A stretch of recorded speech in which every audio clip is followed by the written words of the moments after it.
Morning, welcome. It's a bit of a squeeze. Sorry, I had a very good turnout today. For those of you who don't know me, my name is Mario Theodoro. I'm one of the managing partners at Addiction London, and it's a pleasure for us to host another event at Social Media Week. We have a very varied and capable panel here, and you'll be hosted today by eConsultancy's Vicky Chowney.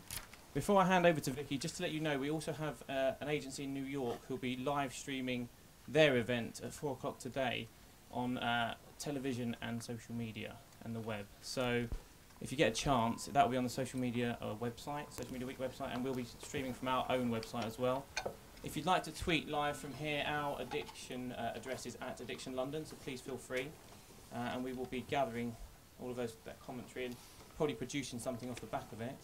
But without further ado, I shall hand you over to Vicky, who will be your host for today. Thank you very much. Thank you. Oh, can everyone hear me? Yeah. Good. I know you guys at the front definitely can. So thank you for joining us this morning.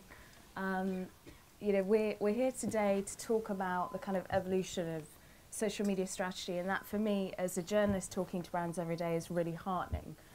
You know, there's a definite distinction between 2009, back when every day I was getting sent releases saying, you know, we've opened a Facebook page, which is not exactly the most newsworthy of stories, but for businesses at the time, that was really a very key point in their social journey.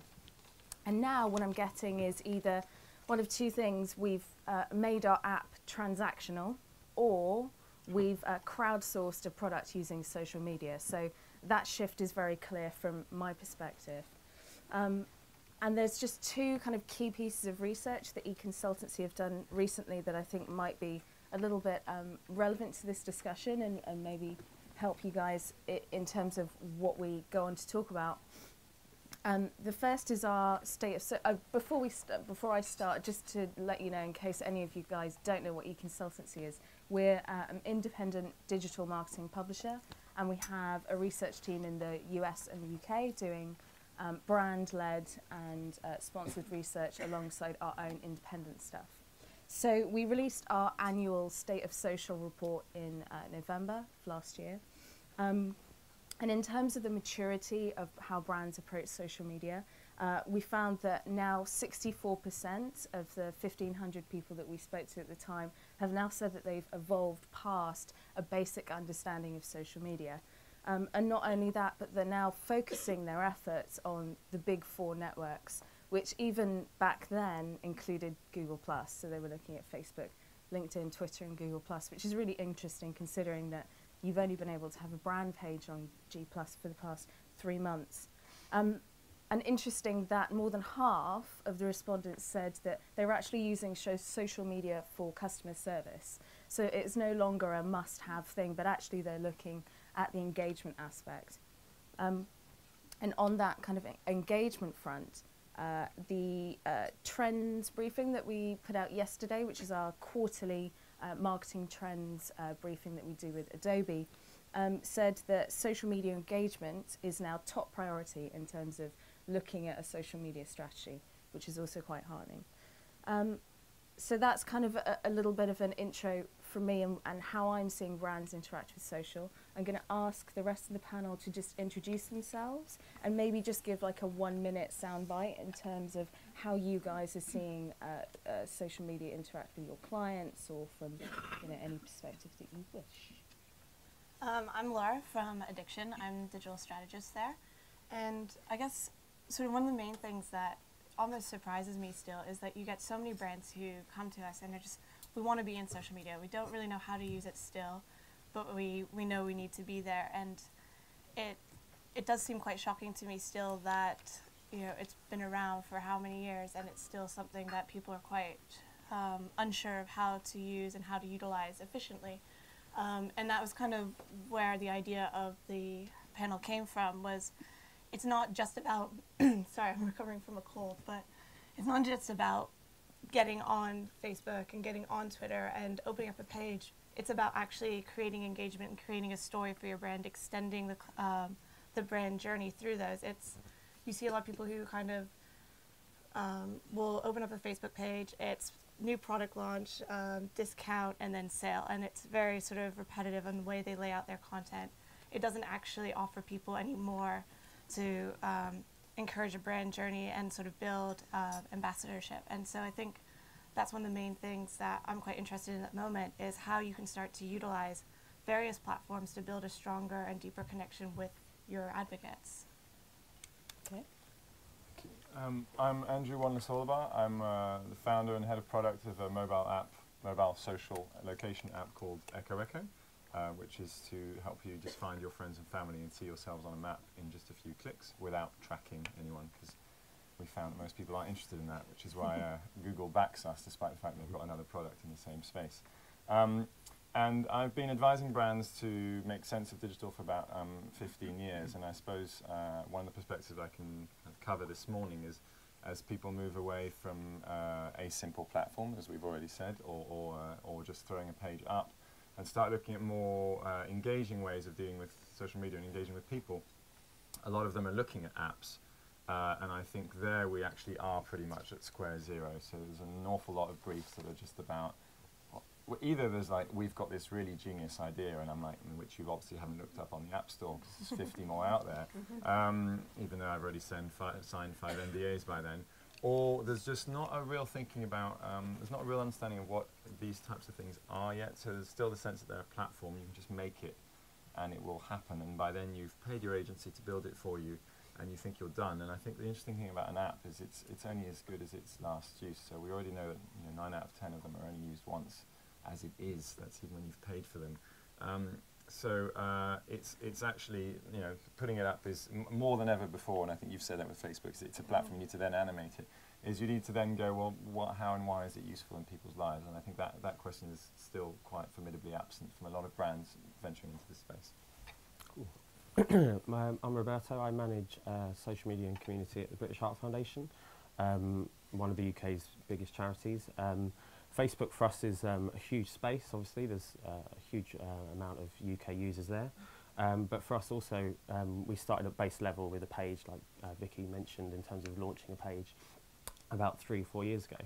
And now that's the base level, sort of having a page. And what we've done is now Facebook's our second biggest referrer, and pushing Google for its money to our website.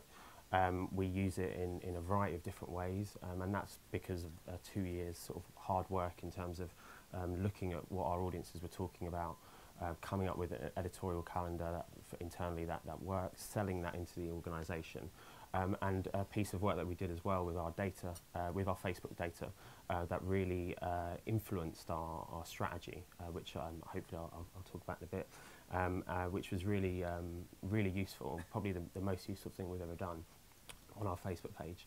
And now that community is 115,000 strong, and a huge part of what we do, not only in terms of what we give them, but what we take from them as well. So in terms of content and where we look to place new content. So yeah, for us, Facebook is a huge audience. I'm really interested in sort of some of the new applications and how we can sort of harness those, because I think now with the timeline apps that Facebook have released, I think the game is slightly changing in terms of not only a Facebook page now, but you need to be across sort of the Facebook platform, across your own site too, and that's something certainly that we've done and has really worked for us.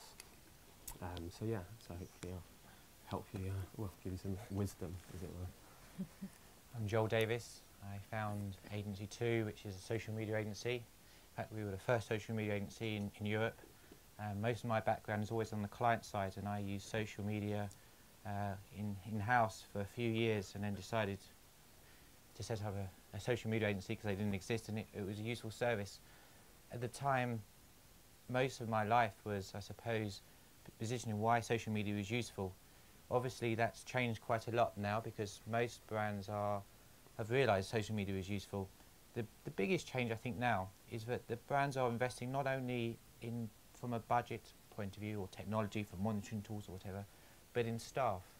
So when we first started, we would do a lot of moderating on Twitter or Facebook pages. Now, which I think is a good thing, more and more clients are realising actually it makes sense to have a lot of that happening in-house, because what's happened from a social point of view is it started off in marcoms, maybe PR, It's moved to e-commerce, customer service, logistics, HR.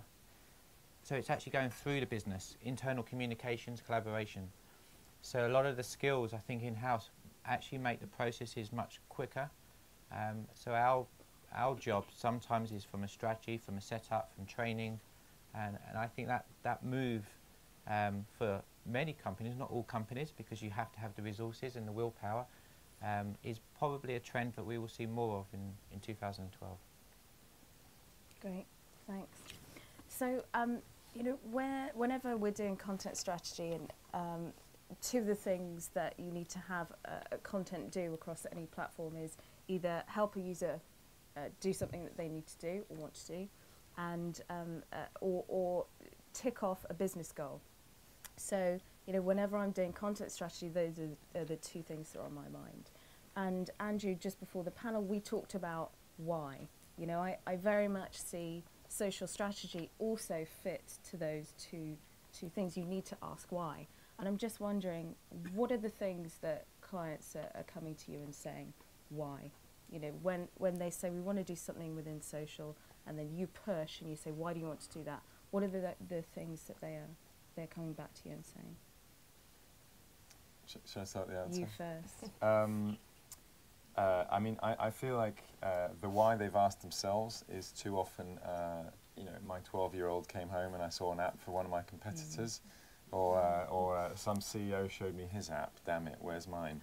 And I think there's a real sense of, there's still that sort of slight gold rush thing of we need to have a presence, which is sort of what we saw on you know, Facebook platforms a couple of years back. And then I think there's the sense that I think there's probably a lot of effort on we want people to like us and have a platform to like us, which is fair enough because probably some people like you.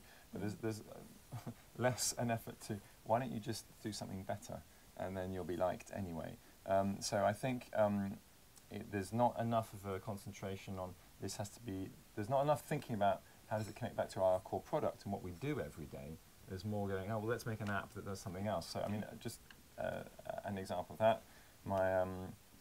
I went onto my fancy bank website the other day, and there's a great big Facebook like in the middle of it now, and you go there, and you go to the Facebook page, and there's a great video there with as many regional accents as you can possibly get in it. And it goes, this is awesome.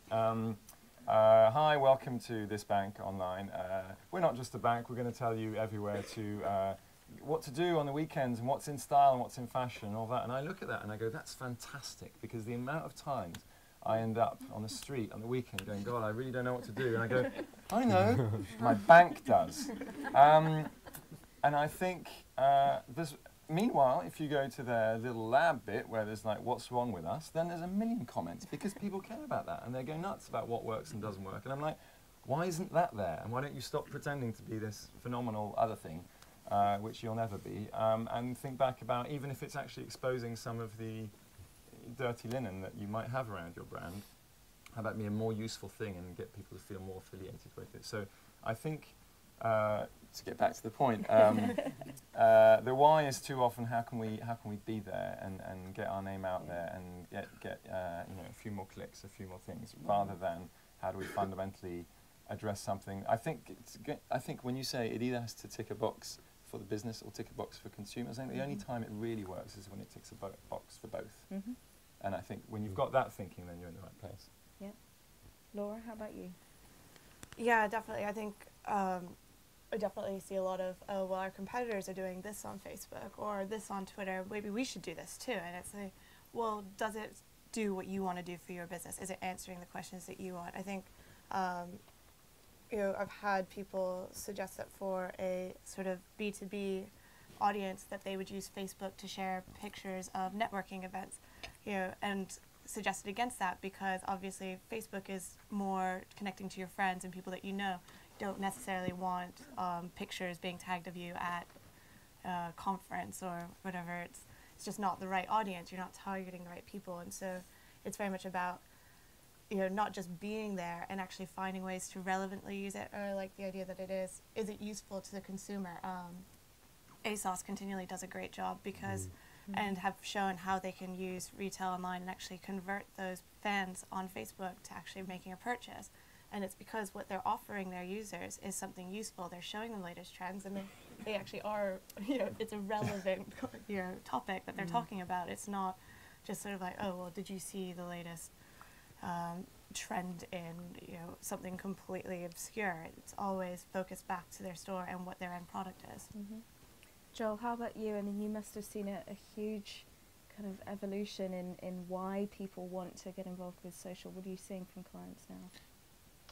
The biggest probably difference is it was much more tactical over the last 3 years, and now one's considering how it can affect over a longer period. Yeah. So when we were doing campaigns before, they might last maybe 3 months or 2 months, and now it's what do we do for an 18-month strategy? That's probably, and that's a healthy thing, because actually it's quite difficult to build a community and do work that makes sense.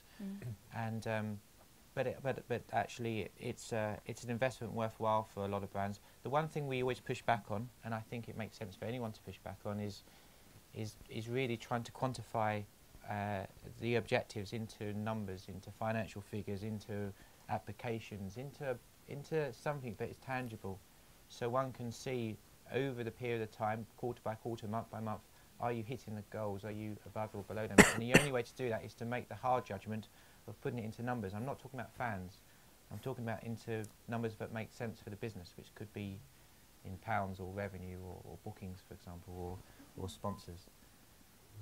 Great. And Roberta, I guess your viewpoint, and this is different. What are you hearing from within the organisation? So yeah, I mean, I think the point about linking sort of social strategy or content strategy into your organisational aims is key, really. So when we first started using and focused on social and Facebook in particular, we obviously wanted to sell that around the organisation and make sure people knew the value of it. Now, sort of 18 months or a year and 18 months later, our strategy is much more focused. So as you can imagine, as a charity, we want to as an information and research charity, we want to give our supporters as much information, relevant information as possible. So one of our strategic aims is to give our users and our community that information, and also to hear what they want and give them that. So that's obviously a key part of our social strategy. The other is to make fundraising as easy as possible. So again, our social strategy is focusing on how we can make that experience better. So, and that's a sort of our second phase, and what we're looking to do is really work both ways. So not only sort of thinking, we think we know what our audience wants, but to think the other way. And a great example of a piece of work that we did about 6 months ago is that we saw online on Twitter and Facebook especially, there was a lot of people talk about this BHF diet, which is it's not a BHF diet. It's you lose sort of 3 stone in a week, and it was constantly being linked to us, constantly for years.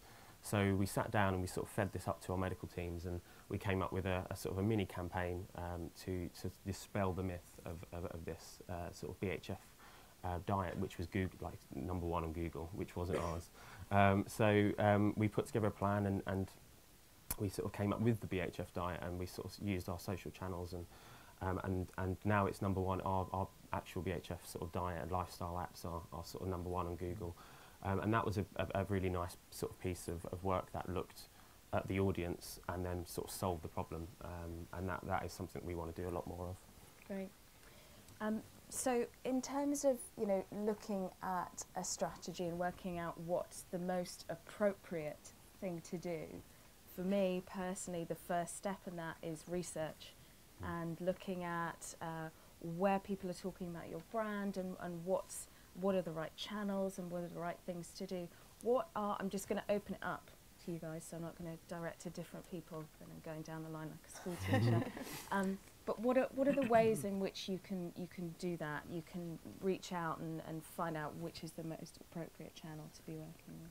Well, I mean, there's so many monitoring tools out there, and I think for me, that's personally the sort of first place that I start with any brief that ever comes in, is looking at what community is already there. It might not be an established community that you've set up as a brand, but there will be a community or people in general talking about your brand somewhere, and it's finding where they are and what they're talking about.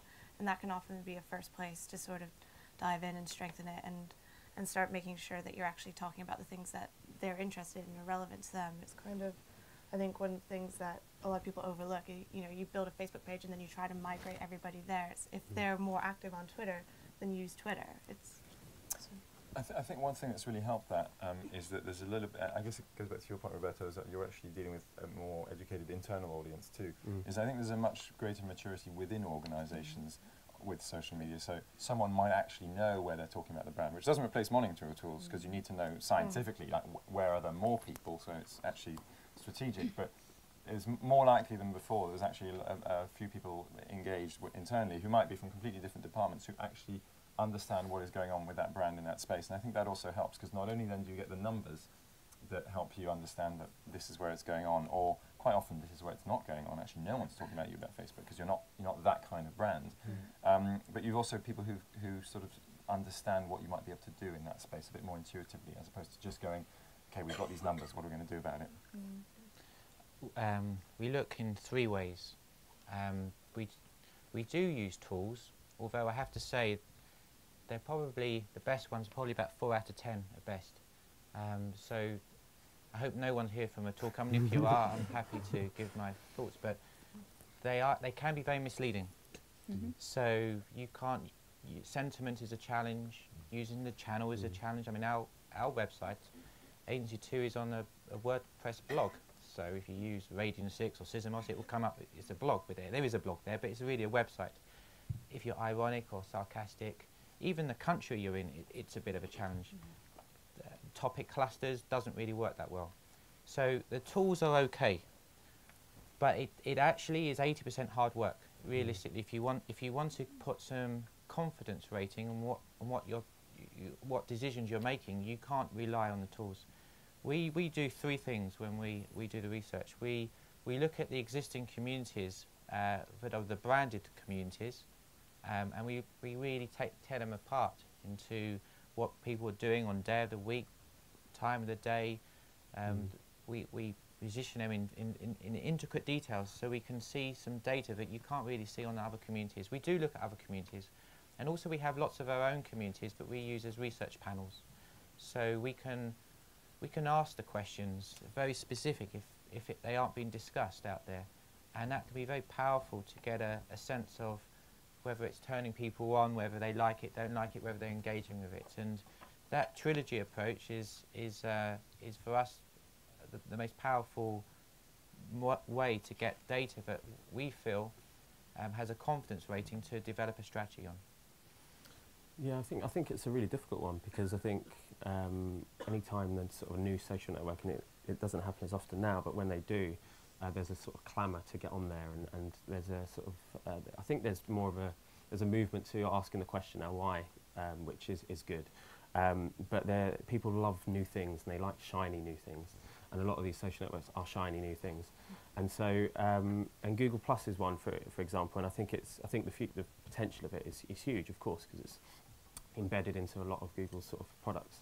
And I saw a number of sort of charities and organisations jumped on sort of the Google Plus sort of bandwagon. And sort of we did our research, myself and my colleague Kate, and we looked around and we used Google Plus, and we decided it wasn't really quite right for us yet, because it wasn't, and we did that in a personal capacity, and we decided it wasn't quite right for us as a brand yet, before the question was asked, can we go on there, which would have happened eventually. And so I think you have to ask the question of who the audience is as the key. What are you trying to achieve with them? And I think if you ask that and you still think, it's not quite there, you haven't got a full answer, then it's probably not right for you yet. And that's not a bad thing. It doesn't mean you have to be on every single social network or every single brand. Every single brand has to be on social networks that come out.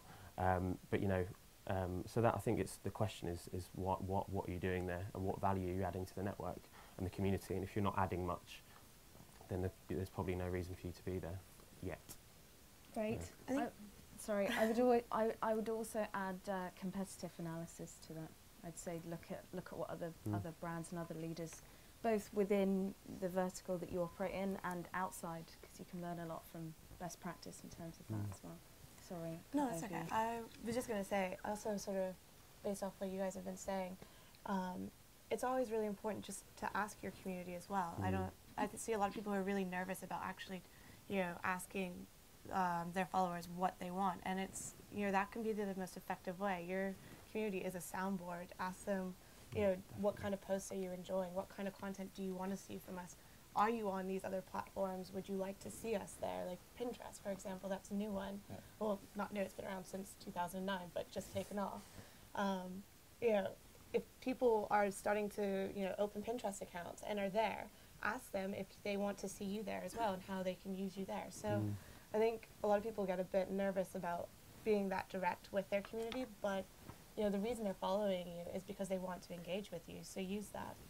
I think that ties in nicely to the, again, to the numbers piece. So you might find that people are more in one place than another, but then you need to look at the quality of the conversation that's going there, and is that the one that you can participate in? You're probably interested in all of them, but if you feel that the real point of engagement, so there's fashion brands that are using Pinterest beautifully, because what are they? They are essentially taste editors. So if it's one more place where you can go, here's our stuff, but here's a bunch of other cool stuff that you might like too, and I can just grab it and put it into my world, that's great. Would my bank be interested on Pinterest?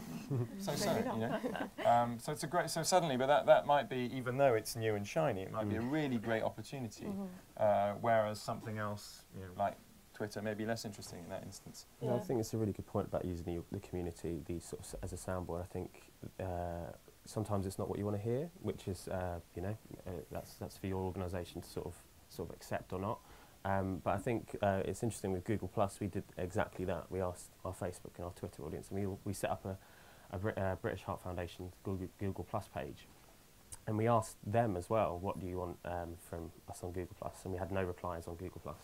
And then on Facebook and Twitter, we had a few sort of, you know, I don't use it, or I'm not going to use it. So for us, that helped us make that decision a lot easier. Yeah, that's a really good point, just using your own data. Yeah, for It sure. kind of comes back to Joel's point about hard work and, you know, looking and grouping the responses that you get on various social channels, if you have them already, and looking at which type of content resonates and actually creates engagement. There's a great lesson there too, though, in numbers, which is if you get 4 answers, then you might be overly influenced by them, and actually the real issue is that you get 4 answers. So I think sometimes you gather very small niche audiences, and they are very, very happy to tell you everything they think, which may sway your That's true. social media engagement policy one way, whereas actually what you want is more people, and then you'll find you'll get more balanced views. Not to say that theirs are wrong, but they might represent a sort of very polar portion of your audience. Okay, so we've looked at why, and we've looked at what's appropriate. What is the next step in creating your strategy? I think for me, I'm really sort of big on data at the moment, and especially on our Facebook page. And I think that's helped us, you know, as you said, in terms of asking people, you get that sort of, you can get polar opposites and you can get sort of opinions. But the data sometimes is really interesting. And a piece of work, I mentioned in sort of the introductions, a piece of work that we did on Facebook, which really sort of influenced our strategy, content strategy on social sites, was a piece of work that we did in-house, which was, we used this website called Exportly to download sort of 12 months worth of our Facebook data, which you can now do via Facebook Insights. And it's massive Excel file, like a huge 12 months, every single piece of content that's ever been on the page, so likes, comments, posts. And what we did was we spent a good day with one of our sort of with our analyst, and we looked at it, and we sort of came up with some sort of theories of what worked, what didn't work. So times of day, months, days of the week, hours, topics, you know, and we looked at that, and we decided that, you know, there's a couple of windows during the day that are our optimum sort of period to update. We found sort of certain topics and certain wording worked better than others. We looked at, and then we looked at some of the comments that we were getting as well, and what we could get from that, and that really sort of helped us sort of devise our content strategy, what time of day, what sort of topic works better, what doesn't, what can we work better on. So I think the more, and as you all know, in terms of the amount of data that we're sharing and the amount of data that people are picking up, there's a lot of information out there, and if you can sort of interrogate that, I think there's a treasure trove of information there for you to really sort of make better decisions, and that's certainly something that I think is going to be one of the key things in the future. Rest of the panel on that question? Well, sort of just picking up on what you were saying, I mean, sort of in terms of ROI, everyone still sort of seems to get caught up in how many fans do you have on your Facebook page, how many people are following you on Twitter, and I guess I came across something, must have been at the end of last year, and there was a contest being run on the Diet Coke Facebook page. They have over 1 million fans, and it was for a £100 shopping card at ASOS, and there was 2 likes on the post after it had been up for over a month. And that just shocked me because, you know, Diet Coke, massive brand, £100 from ASOS, who doesn't want that? And it just seemed really bizarre that something, 2 big brands, something that's a good prize, had absolutely 0 interaction. And since then, Facebook has the, you know, how many people are talking about it. And that's much more interesting insight into a page, because this page, we'd just basically done a land grab. They'd done promotions at the beginning to start building a community, but then had never actually continued to engage with their audience to see what they want and actually build conversations. So anything that was going up was just sitting there with no interaction.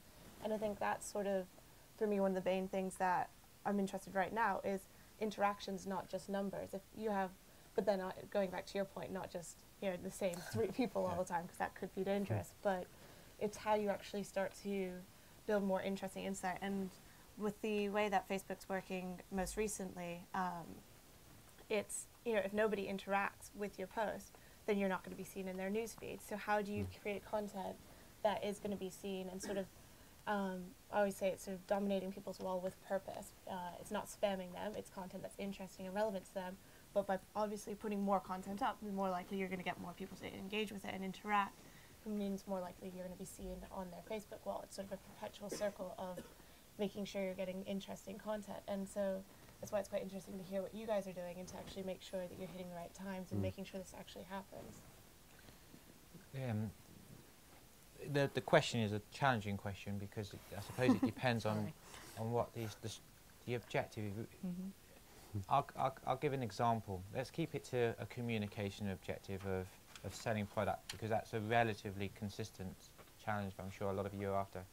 One thing we find quite useful in that scenario is to build the customer life cycle, the decision-making process. So how does someone decide to buy that product? How do they compare between your product and a competitive product? Or even before that, how do you even get in the consideration set? How do you get your product someone to think about when they're considering between one and another?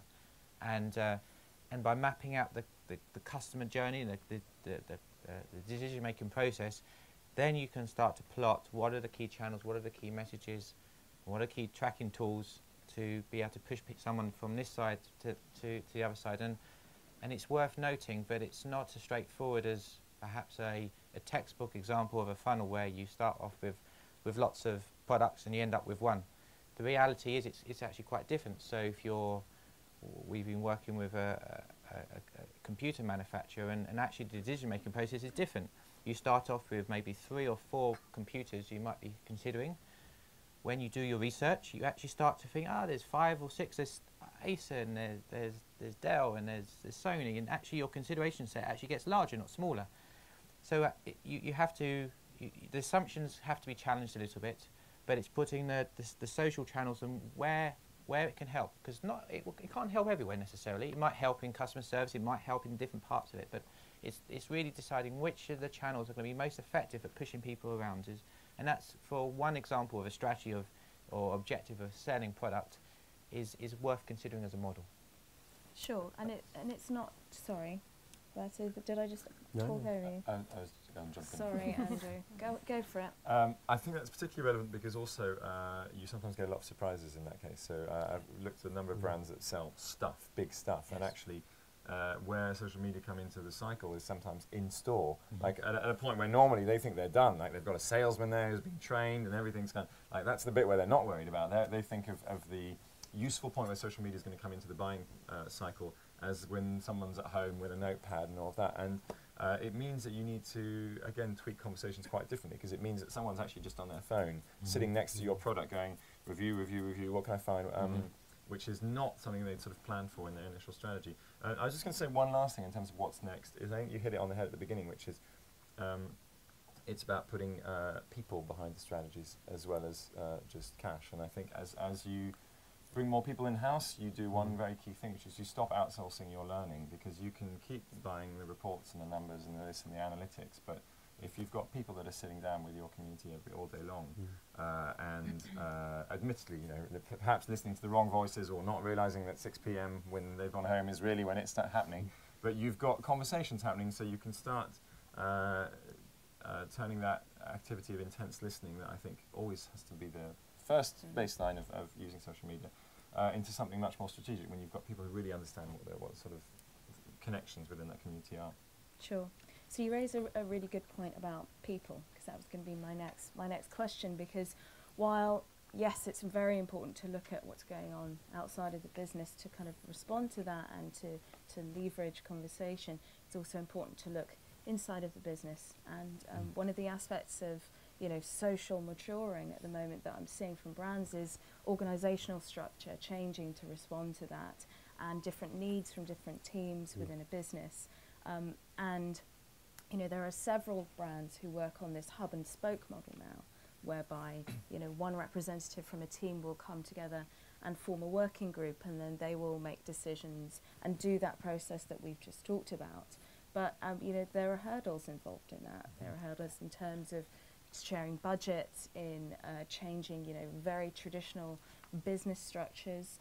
Are you guys getting involved in that? Because some people I'm talking to are now being asked to go in as almost business consultants to help that shift in order for a brand to then respond to kind of evolving social strategy. I can Go pick that for one it, off. guys. So yeah, I think our organisation actually is exactly that model. So my role sort of 2 years ago was the result of a sort of a restructure in our press and digital team, which integrated both press and digital and renamed our team to the multimedia team. So what that meant is that we had new jobs like mine and more digital experts, not only a core digital team, but also within other teams. So there's digital experts in our income and involvement team and our news team and stuff like that. So what that allowed is digital experts to really sell social and digital generally to those more traditional areas, as well as having a core digital team sort of putting out strategy, putting out sort of best practice. And it is a challenge for sure, because it does challenge sort of traditional ways of working, and we do sort of have a model of sort of working groups, steering groups for certain big projects. But the results are that we can get more content, we can deliver better content, we can deliver better to our audience, and especially on digital, but also on traditional, because what that means is instead of everything working in different silos, we think about press in a traditional sense, but we also think about it in what works digitally. So it's much more 360. So every piece of work that we do, or product, or anything that we do, we look at it from a 360 approach. Should it have, from video, digital, and traditional work? So it is it's a different way of working, and it does take a lot of sort of internal selling in. But I think the long-term results have been remarkable. So I'm a big sort of fan of that sort of way of working, and it also means that my job is a lot easier, because I'm not the expert in customer service, so I can speak to our customer service team. And without those guys, and without our sort of heart health and medical guys, I couldn't do my job. So having those brought in makes it a lot easier. So yeah, there's definitely benefits. I think that's the key way in which it starts to restructure organisations, and I see it. I mean, I've seen it with very vast clients. I've seen it with my own, sub 20-person app company at the moment, which is because you're not filtering people through 29 choices on a phone queue. Any issue can come up at any time, and especially when you're starting to look at customer support, that's incredible. So you need absolutely kind of laser speed lines through your company, because anyone can go, well, what's going on? And you're here at a keyboard, you're ready to answer, and they won't be paying attention in 3 minutes' time. And so you need to open up these veins of communication throughout the entire company to go, what is wrong with this 7-year-old machine that might, and you want to do that quickly. And I think that's how it really starts shifting the inside, and actually often requires similar social media tools within a company, because if that person's on holiday for the day, well, you still need an answer, and so you need to start getting ways of socializing the answers as well as the questions, which means you start needing to organize your teams very differently. One of the sort of best examples that I've sort of worked on is I, in a previous agency, worked with Best Buy, and their customer service and the way that they approach it is they have the 12th floors, and they basically encourage any of their employees. The blue shirts are all trained up to be able to answer questions, and that's sort of their proposition, is that they have better customer service. But they actually go in and train the employees how to use Twitter and how to actually get on and answer people's questions. So if they're on their lunch break and they see that somebody's tweeted a question about a product that they've bought, they are allowed to just go and answer it and sort of be the person who responds to it. There's obviously people in like intensive training for them to be able to go do that, to make sure that there's no sort of issues or anything comes up. But just empowering your employees to be able to, you know, jump in and actually be a part of that and get involved in the community too is really powerful. In fact, even recognizing that sometimes your employees don't have the communication training, but they certainly might have the best product training there is, so that they're the people who are on the front line who actually can answer. So it's really just about equipping them to be able to do so. Yeah. Sure, which is like classic PR thinking, right? So, you know, you go into a business and you find the most passionate fans to be your spokespeople. And, you know, from a customer service perspective, the same actually applies. You know, you provide guidelines and you provide direction, but actually those people will always be the ones who are most successful about promoting your business.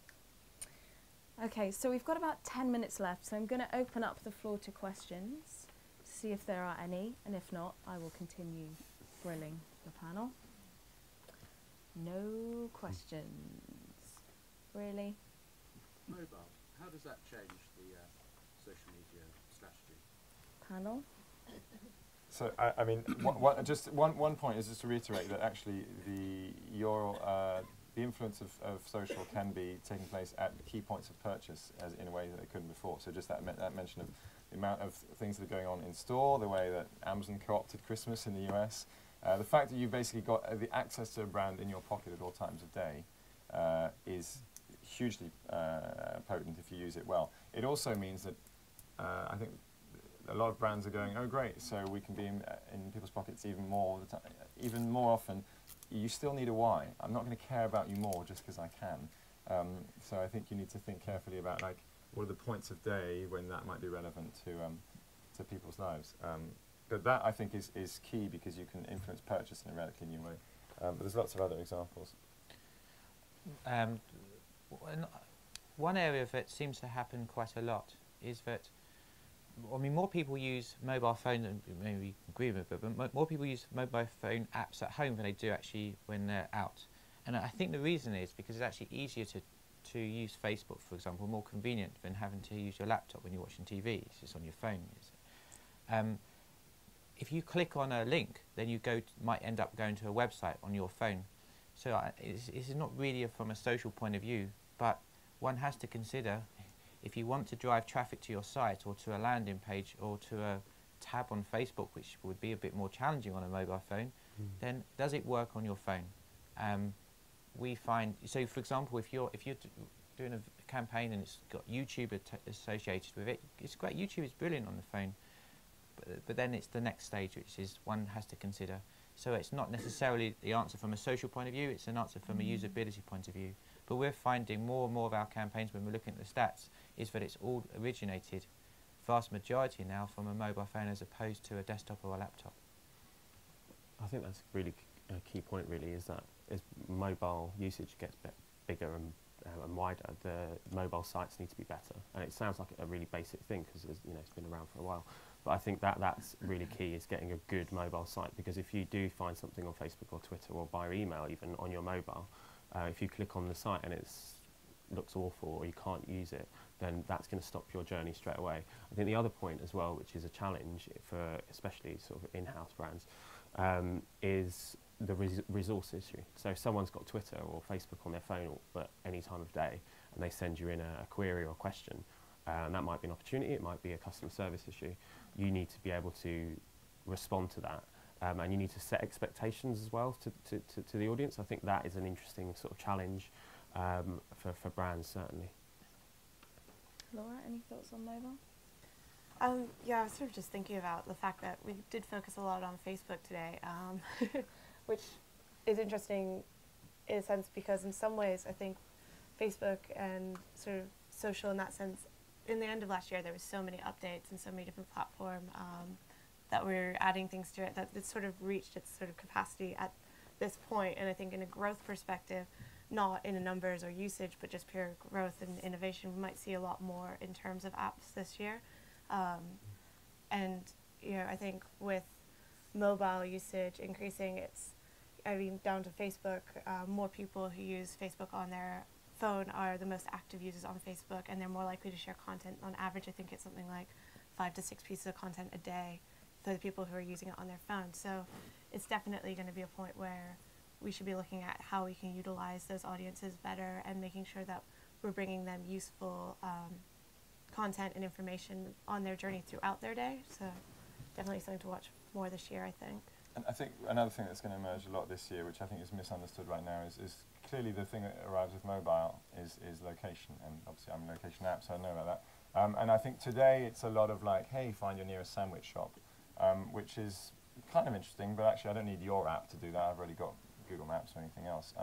But starting to understand how we can, get you to a product faster, or the cheapest product faster, or support faster, or understanding that you're there, therefore I can deliver your groceries without roaming around your neighborhood for half an hour and being late, or not cancelling your credit card because you've just landed in Tokyo and you're not actually frauding. You can just say, yep, that's where I am.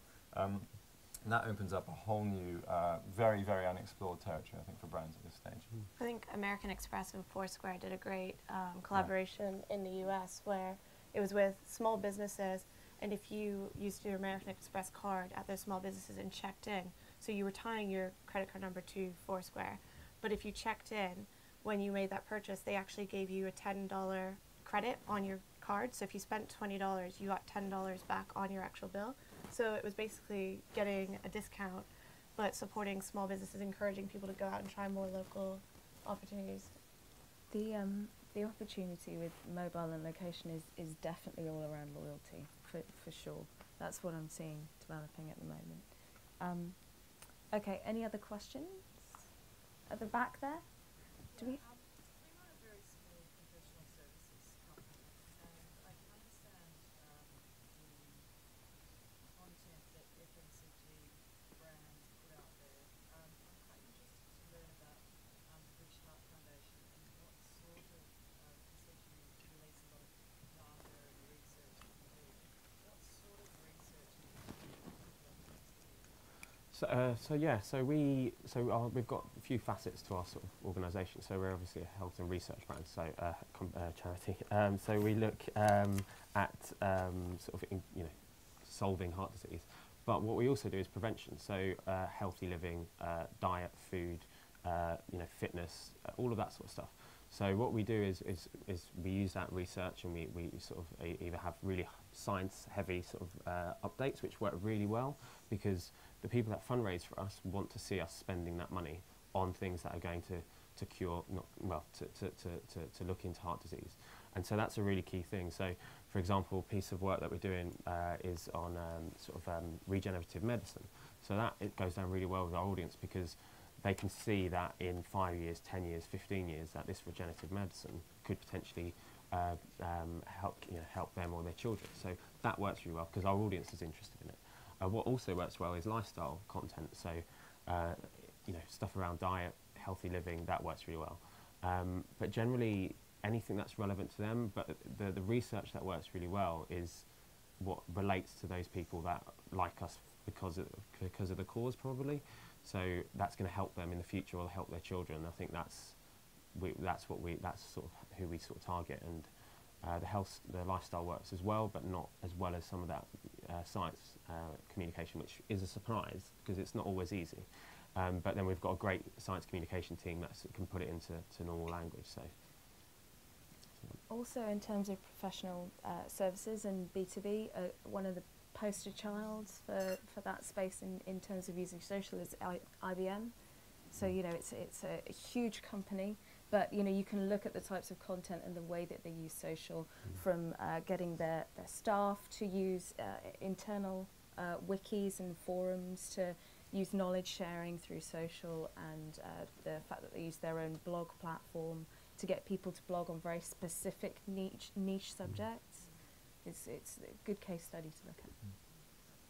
Was there another question just in front?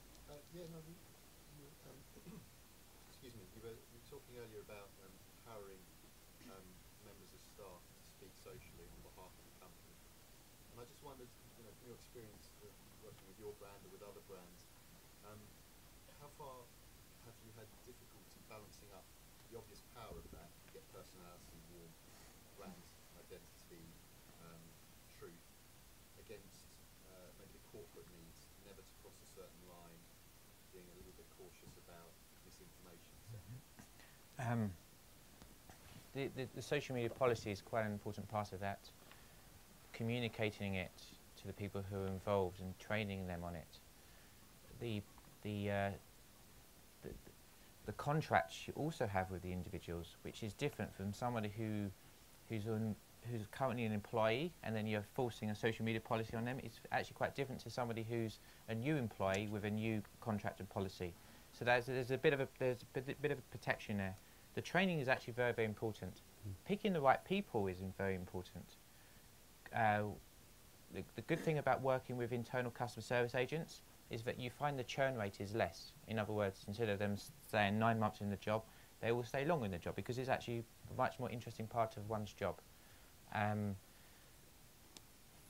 There are other measures you can put into place. So, for example, you could give them access to the Twitter account, or you can use a social media management system like Sprout Social, whatever, and control it that way, so they can never delete the whole account if they're really annoyed and want to leave, as an example.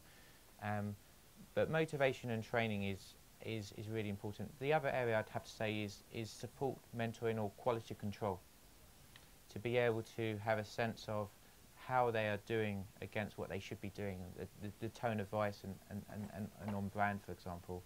There are quite a few different levels, but the advantages can, if it controlled in the right way, outperform any negatives from our experience. There's also no harm in giving someone final publishing rights.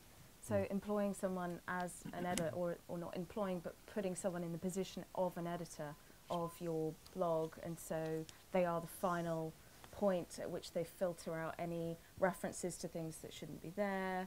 They ensure that brand messaging is consistent, and it's just basically, you know, as I say, an editor's role within an organisation, so they can be the ones to click publish.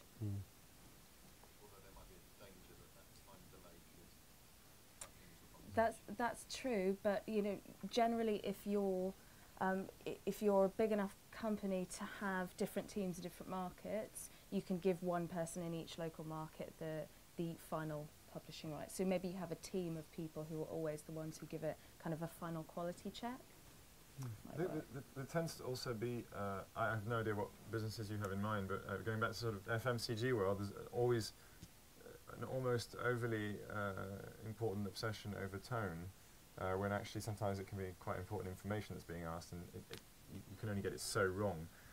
Whereas if you're actually delivering, you know, specific advice on something like how you should live your life and not die, then it's much more important that you need to manage information, and tone matters less. And I think that starts to balance what sort of training and moderation is needed, whether the risk is that you, well, that's not a very us word, versus actually no, that's incorrect, you need to go and look for different types of answers. And that tends to define the tools that you really need and the people you need to put in place.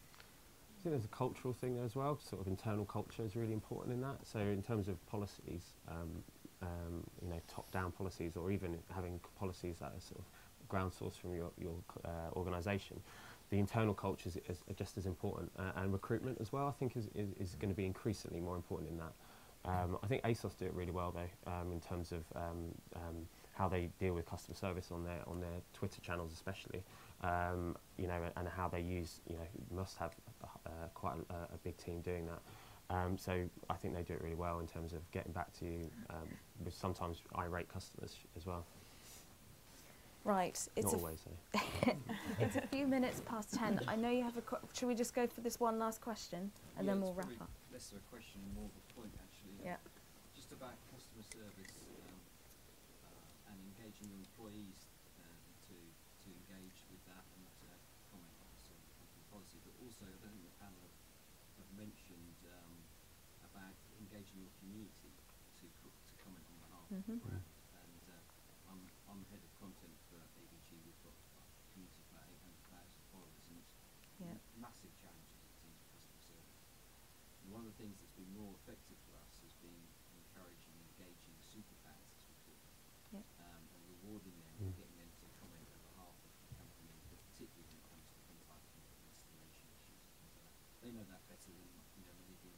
So I think that's something which companies and brands Yeah. need to do. You reward your super fans quite well as well. I know I used to be a tech journalist, and so I've interacted with AVG quite a lot. And I went on a trip with AVG where they had brought a bunch of the super fans and took them to Prague, and so there was super fans from all over Europe and some from the US as well, and came out to Prague to meet some of the people from AVG and to talk more about it. And it was quite incredible because they were so enthusiastic, and I had never used AVG, but they were telling me all about it. So they basically allowed their fans to become the spokespeople for the brand just because they were so passionate about it. Yeah. The key thing in situations like that is they will probably be spokespeople for your brand regardless. Yes. And so it only takes a little bit of enabling to, and because superfans just, when they know that they're consecrated as superfans rather than super commentators, I think that shifts everything. So if you can go, I'm actually really happy with you being out there, and by the way, that's the right information, not that, but keep going. That's, I mean, even, again, the smaller company than AVG, that's made a tremendous difference for us. And it takes literally 2 little responses early on for them to be like mega on board and think we're the best thing ever. Yeah. So it's an easy thing. Well, it's an easy thing to unlock if you then manage that well. It's allowing people to feel like they have some control and ownership over your brand, and I would definitely agree that on both ends of the spectrum, both huge companies and smaller ones, that's a great tactic to employ. Right, so I think we're going to wrap up now. Thanks very much, guys, for listening, and we will be hanging around afterwards if you have any other questions. Thank you. I don't know,